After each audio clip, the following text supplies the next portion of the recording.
નમસ્કાર દોસ્તો, હું છું તમારો દોસ્ત ભાવેશ તામેલિયા. અનાજ માફિયાઓ, અનાજના મોટા મોટા કૌભાંડીઓ કેવી રીતે અનાજ ચોરે છે અને આ લોકોને અનાજ ચોરવાની હિંમત ક્યાંથી આવે છે, હું એ સમગ્ર ઘટના તમને બતાવવાનો છું. દોસ્તો, વિડીયોને ખૂબ શેર કરી દેજો, દરેક લોકો સુધી પહોંચે, કેમ કે આ હરામખોરો ગરીબોનું જે અનાજ આવે છે સરકાર તરફથી, એ અનાજને પણ કેવી રીતે રસ્તામાં ચોરી કરી લે છે. રસ્તામાં ચોરી કરેલી છે, ટ્રેનની અંદરથી કેવી રીતે ચોરી કરે છે, આપણને જાણે એમ લાગે કે કોઈ ફિલ્મનો સીન ચાલે છે. દોસ્તો, સુરત શહેરની અંદર ઉત્તરાયણ સ્ટેશનની પાસે એક ટ્રેન આવે છે, જેની અંદર ગરીબો માટે જે સરકાર રાશન જાહેર કરે છે, એ રાશન એ ટ્રેનની અંદર ભરાઈને આવે છે. એ ટ્રેનના દરેક ડબ્બાને સીલ મારેલા હોય છે. હવે એ ડબ્બાને સીલ મારેલા હોય તો તમને એક મિનિટ માટે એમ લાગે કે ભાઈ ડબ્બાને સીલ મારેલા હોય તો કેવી રીતે એમાંથી અનાજ ચોરી થઈ જાય. આજે હું એ તમને સમગ્ર ઘટના બતાવવાનો છું, પણ વિડીયોને તમારે પૂરો જોવો પડશે. જોઈને તમારા પગ નીચેથી કદાચ જમીન પણ ખસકી જશે કે આ ભાંડો કોણે ફોડ્યો છે. આમ તો તમને લોકોને ખ્યાલ હશે કે ભારતીય જનતા પાર્ટીની અંદર ભારતીય જનતા પાર્ટીના નેતાઓ જો કોઈ કારસ્તાન કરે અથવા એમના મળતિયાઓ કોઈ કારસ્તાન કરે તો એનો ભાંડો અત્યારે ફોડી શકે એમ હોય તો એ એક જ છે, આમ આદમી પાર્ટી. આમ આદમી પાર્ટી, અમારા લોકસભાના ઇન્ચાર્જ રજનીભાઈ વાઘાણીએ આ સ્ટિંગ ઓપરેશન કર્યું અને સ્ટિંગ ઓપરેશન દરમિયાન જાણવા મળ્યું કે આ સીલ મારેલા ડબ્બામાંથી આટલી બધી અનાજની બોરીઓ ગાયબ કેમ થઈ ગઈ અને કઈ રીતે થઈ છે. હું એ સમગ્ર ઘટના તમને બતાવું, પણ દોસ્તો વિડીયોને ખૂબ શેર કરજો, દરેક લોકો સુધી પહોંચે, કારણ કે આ એ હરામખોરો છે કે જે ગરીબોનું અનાજ સરકારમાંથી આવે છે એ અનાજને પણ ચોરી કરી અને બારોબાર વેચી દે છે. હવે ચોરી કરવા માટે આ લોકોએ કેવો પ્લાન બનાવ્યો છે, આવો સૌ સાથે મળી અને આ વિડીયો આપણે જોઈએ કે એ વિડીયોની અંદર આ અનાજ ચોરો કેવી રીતે સીલ મારેલા ડબ્બામાંથી કેટલી બોરી અનાજ ચોરી કરી ગયા છે. હું તમને જે વિડીયો બતાવું દોસ્તો, એ વિડીયો બરાબર ધ્યાનથી આ જે સીલ ખોલ્યું એની સામે જો લોખંડના પાટા છે, એટલે અહીંયા વ્યવસ્થિત લોખંડના પાટા ગોઠવી દીધા, નામ કરીને અનાજની બોરીઓ ઘા થઈ જાય. એના માણસો ઉભા રહેતા હશે વચ્ચે, જેવી બોરી આપે એવી બોરી નીચે, અને નીચે આવી રીતે ખબર ન પડે કે અહીંયા શું પડ્યું છે. અને પછી પાછળ તમે જુઓ, જે પેલી જગ્યા છે, આ સામેની જે જગ્યા છે, ત્યાંથી ચાલવા માટેનો રસ્તો છે, ત્યાંથી ચાલીને અનાજ લઈ જાય. નમસ્કાર મિત્રો, અત્યારે આપણે ઉત્તરાયણ સ્ટેશનની નજીક ઊભા છીએ. આ ટ્રેન છે અને આ મનીષા ગરનાળાથી જતો બ્રિજ છે.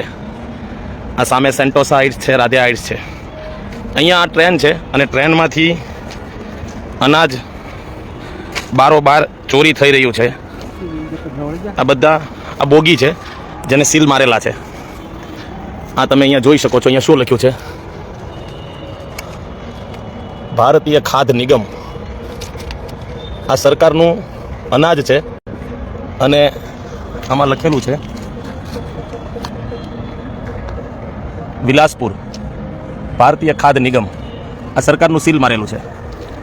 આ બોગી છે અને હું અત્યારે તમને જે બતાવવા જઈ રહ્યો છું, આ તમામ બોગીઓ છે. આ દરવાજાને બધાને સીલ મારેલા, તમે જુઓ, તમે આ દરવાજા જુઓ, આ સીલ મારેલા છે, સરકારનું સીલ. અને આ તમે જુઓ, આ બધા તે સીલ મારેલા છે. અને હવે જે તમને બતાવવું છે એ ખાસ અગત્યનું છે.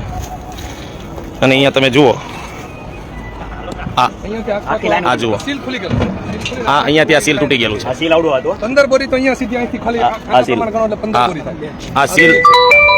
અહીંયા હતું, મારે ફોન આવી ગયો હતો.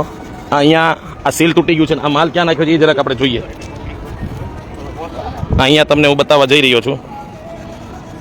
આ સામે જે કટા નાખી દીધા છે, 15 બોરી છે. એ 15 બોરી છે. એક અહીંયા જૂની પણ અહીંયા ઠલવાયેલી છે. આગળનો સીલ કદાચ મારે આગળનો છે, આગળનો અલ્ટ્રાટેક આગળનો છે, અત્યારનો નથી. આ નજીકથી તમે જોઈ શકો. આ બરાબર છે, આ અલ્ટ્રાટેકનો સીલ છે. અત્યારે જે સીલ છે એ બધા ત્યાં રેડ કલરના છે. એટલે કે આ અનાજ પહેલી વખત અહીંયા ચોરાય એવું નથી.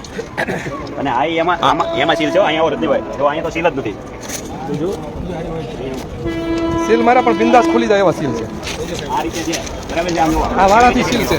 આ સીલ બરાબર છે. આ તો આ છે અહીંયા બરાબર. અને આ માટે નાખે આવા સીલ છે. એટલે આને ખોલવું હોય તો આરામથી ખુલી જાય. આમ કરો અને આમ કરો એટલે આને અહીંથી ઉપર લઈ જાઓ, બરાબર છે. હા, આને અહીંથી ખોલી નાખો, આ ઉપર લઈ જાઓ, આવડો વાળો આમ કાઢી નાખો. લો, આ અહીંયાથી આમ કરવામાં આવે આ કડી ખોલવામાં આવે અને આ દરવાજા નામ કરે એટલે ખુલ્લી ગયું. અને આને ઊંચું કરે એટલે આ દરવાજો ખુલી જાય. એક સાઈડ જતો રહે. એટલે તમે સમજો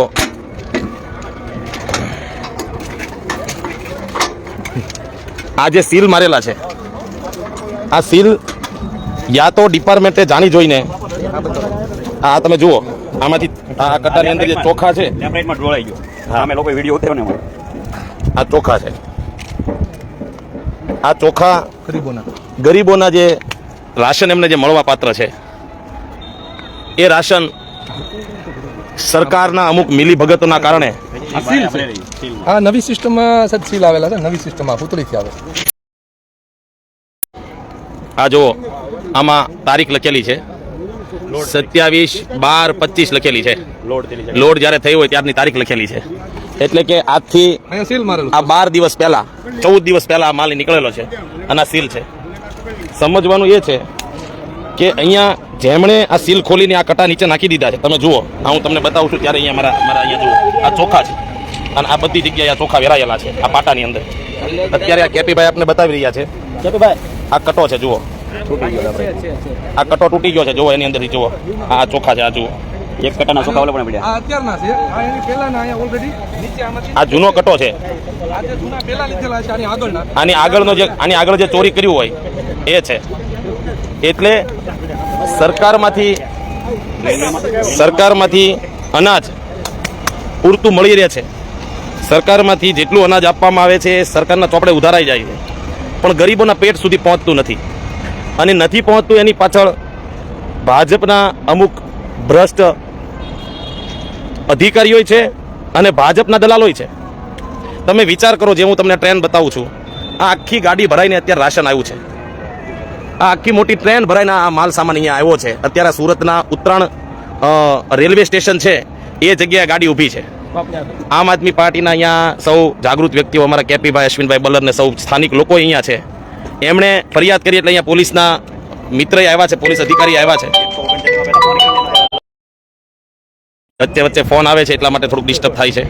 તો સમજવાનું એ છે કે આખી અત્યારે 139માં ફોન કર્યો. 139 માં ફોન કર્યો એટલે એને એવું કીધું કે તમે પહેલા છે ને રેલવે આવો કે સ્ટેશને. જો સ્ટેશને અહીંથી લોકો જાય તો અહીંયા માલ સામાન જે પડ્યો ને પડ્યો ન રહે એના માણસો હગે વગે કરી નાખે. બરાબર. એટલે આ જાગૃત વ્યક્તિઓએ એવું કીધું ભાઈ એક વ્યક્તિ ત્યાં બોલાવા ગયા અને બીજા અહીંયા રહ્યા. એટલે આ સાહેબ અહીંયા ત્યારે પહોંચ્યા એને અહીંયાથી ફોન કરવામાં આવ્યો પછી.